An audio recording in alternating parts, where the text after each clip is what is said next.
Eh ben bonjour Sigrid, ça va? Ouais, super. Je suis ravie que l'on prenne enfin le temps de se rencontrer. Oui. On se croise depuis quelques mois. Ouais.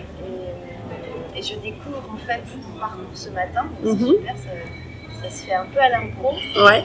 Dans ce lieu magnifique qui est le Café Tanjan, Café Glacier à Osgore. Voilà. C'est une belle adresse, on se croit sur la côte ouest C'est très agréable. américaine en fait. Nous sommes sur la côte ouest française. Et donc tu as 31 ans, tu vis par ici. Oui. Et tu as un parcours de vie plein d'aventures aussi, je trouve.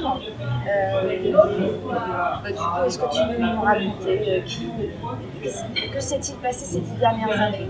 Qui étais-tu il y a 10 ans? Comment commencer? Alors, qui j'étais il y a 10 ans, parce que en fait c'est ça le grand cheminement dans ma vie, ça a été une autre personne. Je me suis vraiment dévoilée à moi-même maintenant. Et il y a 10 ans, j'étais encore étudiante et assez renfermée, c'est-à-dire très timide, très réservée, toujours la peur d'aller prendre un bus, c'était un stress.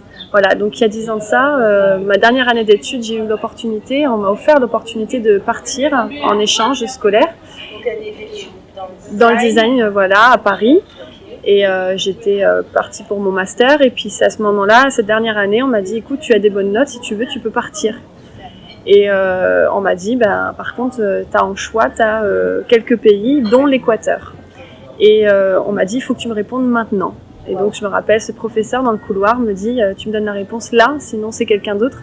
Et je lui dis, je sais pas, j'avais une petite vie bien rangée, un avenir tracé, et puis voilà, j'étais jeune mais en couple, j'avais voilà tout qui était dessiné. Et puis c'est là où j'ai eu cette réponse qui n'a pas été contrôlée à ce moment-là. Ça a été lâché et j'ai dit oui, banco, et on m'a dit voilà, ok, mais maintenant tu choisis la destination. Je devais partir soit le Chili, soit l'Équateur, soit l'Italie, soit le Japon, et je savais pas. Et il m'a dit, ce professeur me dit, écoute, je te conseille l'Équateur. Moi j'ai adoré, c'est génial. Alors dans ma tête, je me suis dit ok, mais je ne sais même pas où c'est. Je croyais que c'était une île en Afrique, et voilà, donc voilà, j'ai été regarder. D'ailleurs, c'était panique à bord, parce que quand j'ai dit oui, je me suis rendu compte que c'était un des pays les plus dangereux d'Amérique latine. Enfin voilà, mais et 3 mois plus tard. 3 mois plus tard, je pars, et la grande surprise, c'était un voyage de 8 mois. Et ça, je ne le savais pas non plus. Donc ça a chamboulé toute ma vie. Et c'est là, en arrivant sur ce territoire, que j'ai je me suis révélée. J'ai commencé la jeune femme timide. Voilà, est devenue une femme épanouie, joyeuse, qui communique, qui sans peur, qui expérimente, qui bouge. Voilà, j'ai aimé cette période. Ça a été une révélation pour moi. C'est extrait de ça, à cet âge-là, à 21 ans. Voilà, ça a été le point de départ de mon changement et de mon évolution. Ça a été ça. Ça a été cette réponse oui, qui n'a pas été du tout maîtrisée, qui n'était pas là normalement dans mon objectif de vie. Enfin, ça a été comme ça. Et je l'oublierai jamais. Voilà, c'était le point.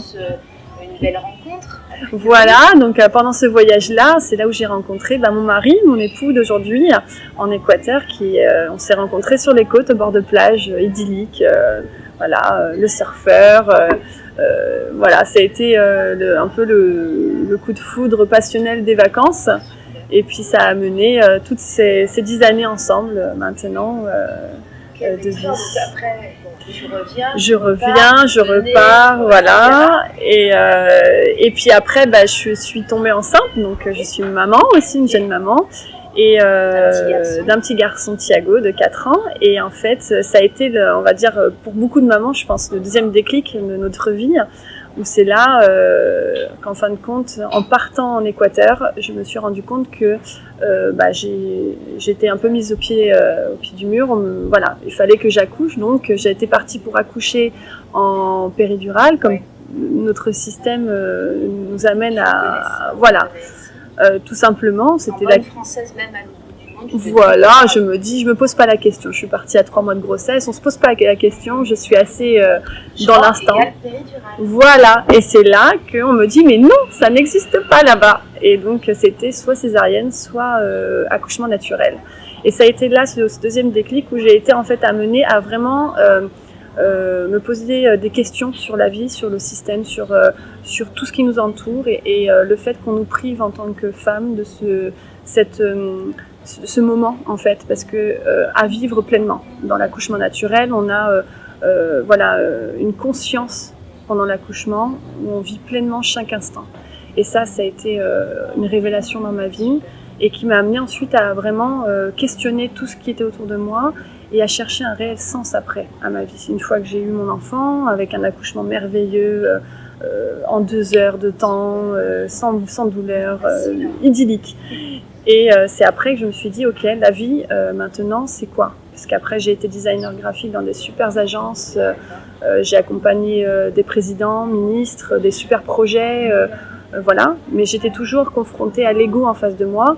Et au bout d'un moment, je trouvais plus d'épanouissement et d'enrichissement personnel autre que économique dans ma vie. Donc ça a été, en retour en France, un questionnement et qui m'amène maintenant à faire ce que je fais aujourd'hui. Super. Tu as finalement tes années d'études, t'as amené à exercer ce métier designer, graphiste. Voilà, pendant presque 10 ans, mon expérience. Tu continues en fait tes compétences aujourd'hui, sauf que tu les mets au service d'un autre public. Voilà, en fait, je me suis arrivée à me poser la question, je me suis dit, ok, je ne suis plus heureuse dans mon métier de designer.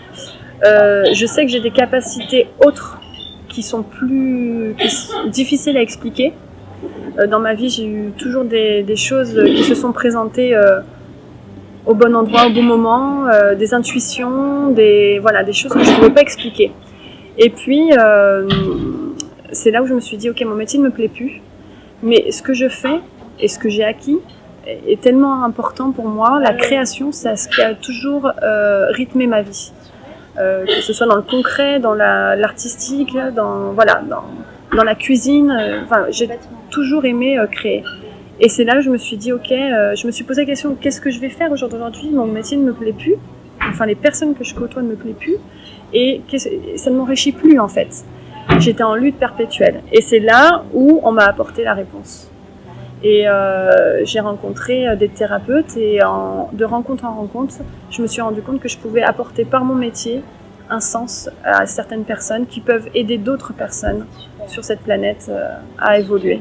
Avec cette sensibilité que tu as, cette intuition et cette capacité que tu as à vite capter l'essentiel, la nature des personnes qui ont besoin de révéler ou développer leur identité professionnelle. En fait, je ne suis plus designer graphique. Maintenant, je suis, on va dire, une communicante holistique ou révélatrice d'identité professionnelle. En fait, mon but, c'est d'aider les thérapeutes et les professionnels du bien-être à révéler leur identité professionnelle, c'est-à-dire à pouvoir découvrir réellement son message dans sa globalité. Parce que souvent, c'est le conflit qu'on a. On a plein d'outils. Et c'est de pouvoir faire, à travers une petite méthode, de réussir à faire une mise au point, une mise en arrière et de trouver le bon message. Parce que on peut te faire intervenir pendant des conférences, tu proposes des conférences, des ateliers aussi qui sont super, qu'on relaiera en lien. Et puis après, si des personnes, si ces professionnels du bien-être ont besoin d'accompagnement plus spécifique avec toi, plus pointu, je fais des accompagnements individuels d'1h30. Ou sinon, après, je propose des packs et là, je mets vraiment au service toute mon intuition. Parce qu'en fin de compte, c'est une grande partie de mon travail. C'est aussi de recevoir l'information juste et de la transmettre et voir si ça passe. Et voilà, j'accompagne les personnes comme ça. Merci beaucoup. Merci à toi. J'espère même en fait qu'on aura l'occasion même de collaborer ensemble. J'aimerais bien, Je me dis qu'entre de mon côté ce que j'appelle le réveil et le développement des talents et toi la révélation d'identité professionnelle et avec ces outils holistiques, etc., on peut imaginer des choses. Ouais, avec tous tes beaux projets, je pense. Merci. Merci à toi.